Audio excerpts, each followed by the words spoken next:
साथियों, इस वीडियो को पूरा देखें और अगर अच्छी लगे तो इसे शेयर करें।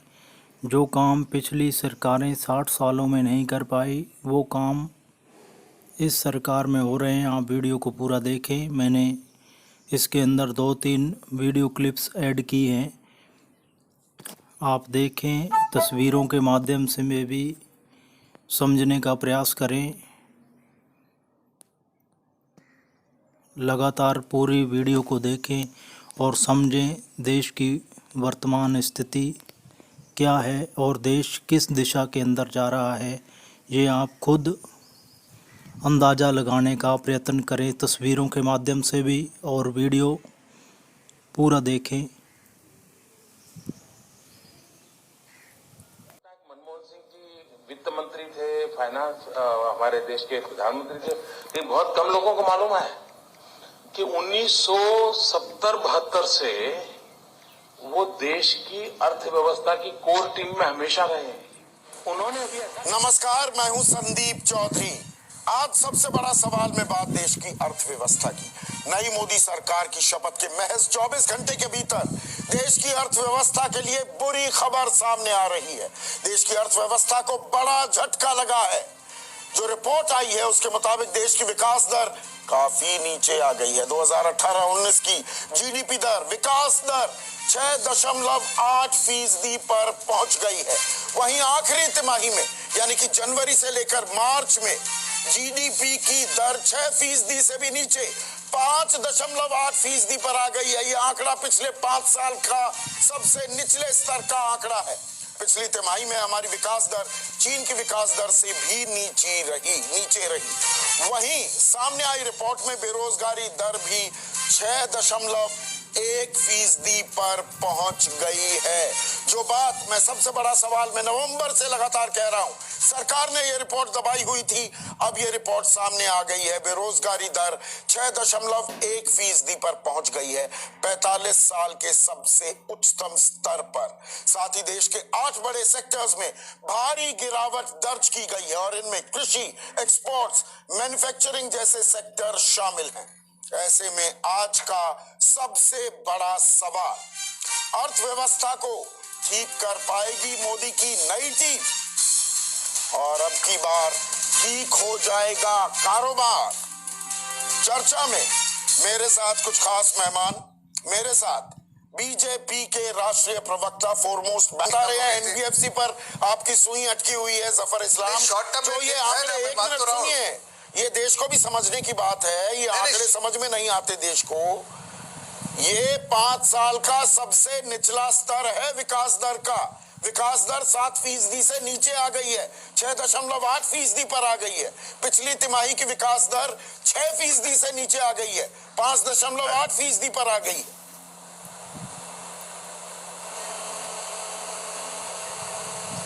देखिए, मैंने वही कहा आपको कि पूरे 5 साल में अच्छा ग्रोथ है। क्वार्टर एनबीएफसी की वजह से 1-2 क्वार्टर थोड़ा स्लो डाउन है, मैं मानता हूं इस बात को, बट वो उसका आपको रीजन पता रहना चाहिए कि ये स्लो डाउन इसकी वजह से हुआ है। सरकार ने उस पर, आपको पता है कि सरकार ने अच्छे फैसले लिए हैं जिससे वो भी जो प्रॉब्लम थी खत्म हो गई है। आगे आपको मोमेंटम दिख रहा है। कंजम्पशन साइड आपको देखा था, कंजम्पशन साइड में कमी आई है। अतुल कुमार अंजान यहाँ पर जफर इस्लाम जो अर्थव्यवस्था को समझते भी हैं, महीने का जो वो ये कह रहे हैं कोई घबराने की जरूरत नहीं। 5 साल में विकास दर अपने सबसे निचले स्तर पर है। 2013-14 में विकास दर 6.4% थी और उस वक्त नया कंप्यूटिंग मेथड नहीं आया था। ये 1.5% का बायस भी है। 6.8% अगर 2013-14 से मैं जोड़ूंगा या उससे तुलना करूं तो ये दरअसल 5.3%, 5.25% की ग्रोथ रेट है हमारी। वो कह रहे हैं कोई दिक्कत नहीं, कोई घबराने की जरूरत नहीं। संदीप दीक्षित जी, कल प्रधानमंत्री ने शपथ ली, आज मंत्रिमंडल के पदाधिकारियों का, मंत्रियों का विभाग बांट दिया गया और अकस्मात कल से ही और परसों से ही मैं देख रहा हूं, चुनाव के परिणाम आने के बाद सरकारी मीडिया पर यानी दूरदर्शन पर और ऑल इंडिया रेडियो पर जो आर्थिक बहस चलाई जा रही है, वो ये बताया जा रहा है कि देश की अर्थव्यवस्था में गंभीर संकट पैदा हो गया है। ये एक दिन में तो हुआ नहीं, चुनाव के दौर में तो बताया जा रहा था बड़ा उछाल है, चारों तरफ अखबारों में, मीडिया में, इलेक्ट्रॉनिक मीडिया में सरकारी बयानात ऐसे थे। एक दिन में ये जीडीपी की ग्रोथ तो नीचे गई नहीं, एक दिन में तो मैन्युफैक्चरिंग सेक्टर डबल डिजिट से नीचे नहीं आया, सिंगल डिजिट में 9.5% से लेकर 3% पे आ गया। ये बाजार के अंदर जो ये मंदी आ गई है, इन्वेस्टमेंट रुक गया है। एफआईआईज जो है, फॉरेन इन्वेस्टिंग इंस्टीट्यूशंस, वो पैसे ले लेकर बाहर स्टॉक एक्सचेंज से बाहर चले जा रहे हैं। देश के अंदर एक अभूतपूर्व आर्थिक संकट पिछले 1.5 साल से चल रहा है, जिसको सरकार विंडो ड्रेसिंग करके, इकोनॉमिक शब्दों में विंडो ड्रेसिंग करके दबाए हुई थी। आज सीआरआर का सवाल एक जबरदस्त संकट है, सारे बैंक संकट के अंदर है, लिक्विडिटी क्रंच है, मार्केट में पैसा नहीं है, रियल एस्टेट फिर नीचे चला गया, सारे तरफ इन्वेस्टमेंट जो नहीं हो रहा है, इंस्टीट्यूशनल इन्वेस्टमेंट की बात छोड़िए, इंडिविजुअल इन्वेस्टमेंट कंपनियों में नहीं हो रहा है, स्टॉक एक्सचेंज के अंदर हालत खराब है। इस स्थिति के अंदर महंगाई भी बढ़ती जा रही है, कारों की खरीद भी घट गई, देश के और सबसे बड़ा, देश का सबसे बड़ा मुनाफा कमाया जाता है हम जब देश के अंदर निर्यात करते हैं, जो शॉपिंग डेटा कहते हैं, जैसे आप बिल्कुल ठीक बात कर रहे हैं, अमेरिका और चीन, कारों की बिक्री लगातार धीरे होती जा रही है। फास्ट मूविंग कंज्यूमर गुड्स जो हैं, तेल की बात हो, बिस्किट की बात हो, इनकी बिक्री भी लगातार घटती जा रही है। ये शॉपिंग डेटा कहते हैं इसे इकोनॉमिक टर्मिनोलॉजी में। देश की अर्थव्यवस्था लेट गई है, पटरी पर आ गई है। देश की अर्थव्यवस्था जो है इस वक्त ऑलमोस्ट इंटर कर चुकी है, कहां?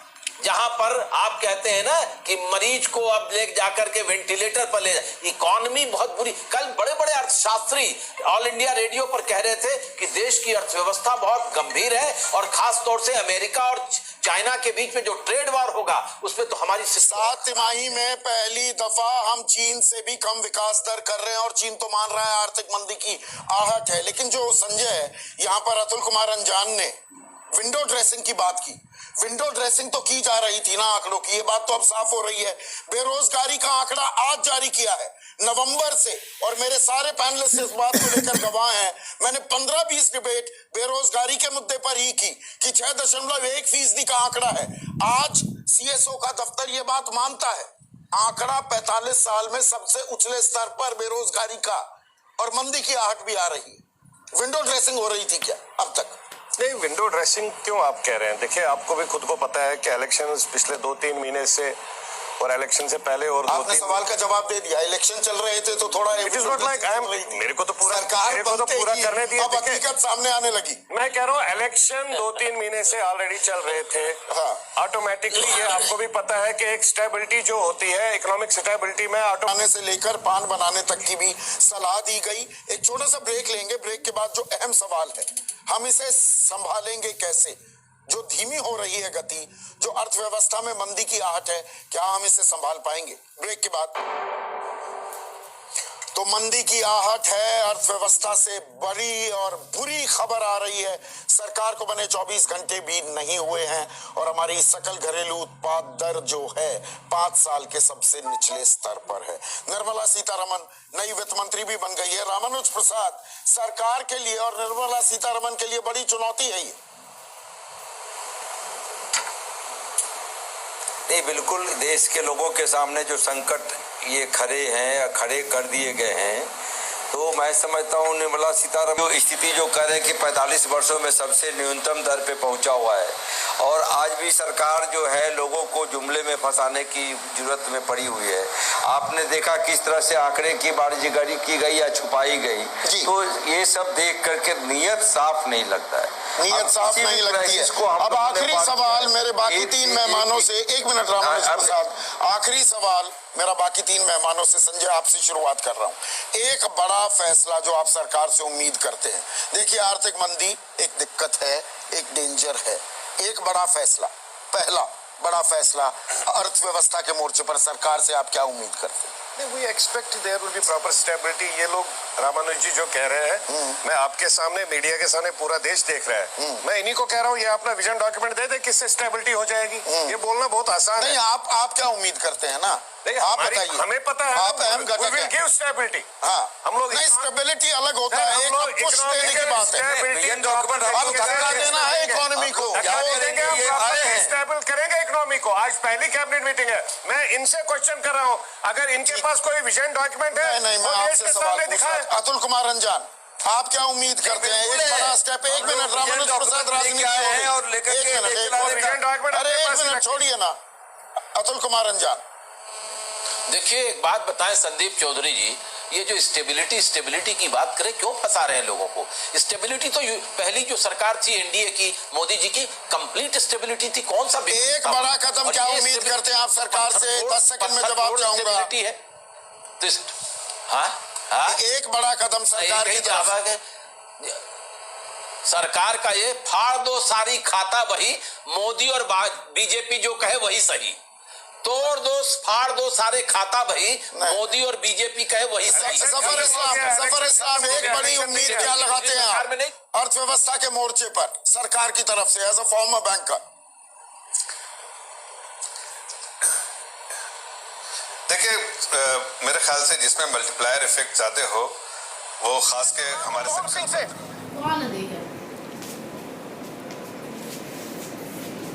माफी भी मांगना चाहता हूं, और झुकते वो हैं जिनमें जान होती है, अकड़ना तो मुर्दों की पहचान होती है।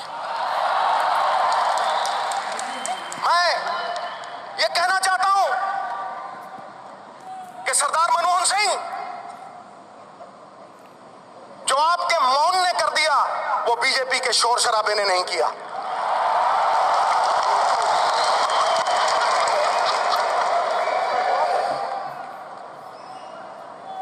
सयानों का कहा और आंवलों का खाया देर में पता लगता है, मुझे 10 साल बाद पता लगा सर। लेकिन आप कहेंगे देर आए दुरुस्त आए, तो आपके लिए कुछ अर्ज कर रहा हूं, आपके मौन के लिए कुछ अर्ज कर रहा हूं। परिंदों को मंजिल मिलेगी हमेशा, परिंदों को मंजिल मिलेगी हमेशा, ये फैले हुए उनके पंख बोलते हैं। वही लोग रहते हैं खामोश अक्सर जमाने में जिनके हुनर बोलते हैं।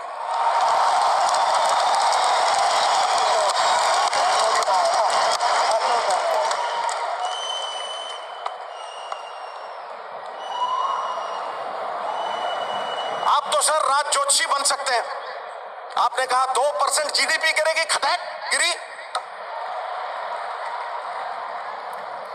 और आपके टाइम इकोनॉमी अरबी घोड़े की तरह टकड़क टकड़क टकड़क दौड़ती थी, और आज कछुए की चाल चल रही है। It is like going to the zoo and watching the turtles race by. तो सुन लो बीजेपी वालों, ये अरबी घोड़ा चाहे कमजोर क्यों ना हो जाए, बूढ़ा क्यों ना हो जाए, गधों के अस्तबल से कहीं बेहतर होता है।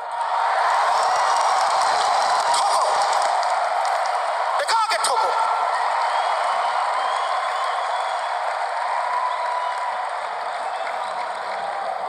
सर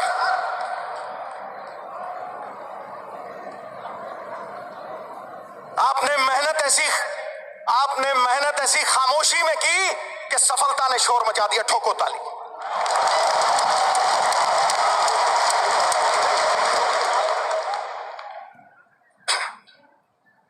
मैंने गंगा नहा ली सर, आपके चरणों में सर रख के।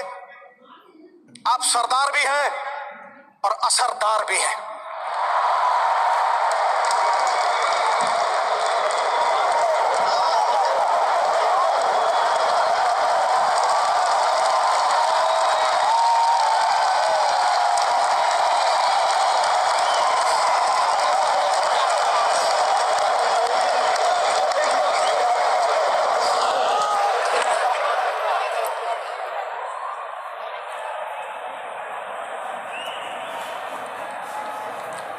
Elections are not fought.